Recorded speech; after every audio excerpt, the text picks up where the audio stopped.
Mēs esam pabeiguši dienas pārbaudi jau labu laiku atpakaļ, 2 nedēļas atpakaļ ministrija pabeigt dienas pārbaudi, bet ņemot vērā to, ka dienas pārbaudas ietvaros tika saņemt paskaidrojumi.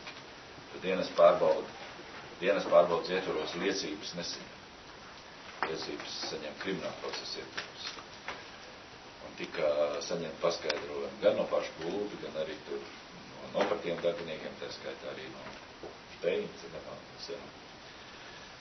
Tad mūsu galvenā inspekcija vērsās ar vēstuli pie prokuratūras un kriminālu procesu uzsākēju un attiecībā par abiem faktiem par iesniegumu, ko advokāti, gulba advokāti un arī Šteiņa iesniedz uz manu vārdu un uz policijas priekšnieku vārdu tika ierosināts kriminālu procesu attiecībā par iespējamo spīdzināšanu, kas būtu, piemēram, bijusi gan arī krimināla procesa, kas neatkarīgi no kā tika ierosināts policijā pēc fakta attiecībā par notikumu tilta.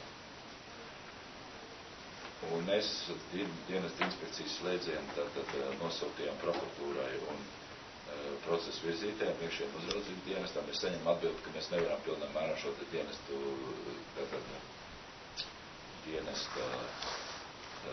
izmeklēšanu publicēt. Nevaram. Procesa virzītājs uzskata, ka mēs to darīt nevarējām, un tāpēc prokuratūra mums tāpat atbild, bet tāpēc mēs nevarējām mums informēt.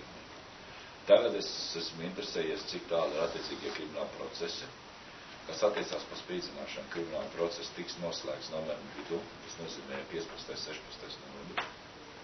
Es esmu lūdzu šoreiz nevis politisks personas, bet tieši policijas pārstāvis, tie, kas ir krimināla procesa vadītāji, iespējams ar uzraugušiem prokuroru, lai informē jūs, jo viņiem ir tās iespējas pašiem pieņemt lēmumu, kādu informāciju jums sniegt par šī te krimināla procesa rezultātu attiecībā pār spīdzināšanas faktu. Iespējams. Tas attiecās par pašu šo te gadījumu stilu. Tur process arī tuvojas noslēgumam, bet tur vēl nepieciešams ir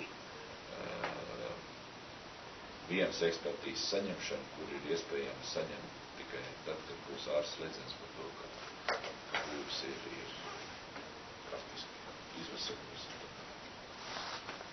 To es varu jums šī brīdī pateikt vairāk, es diemžēl neko pateikt nevaru, neesmu tiesības.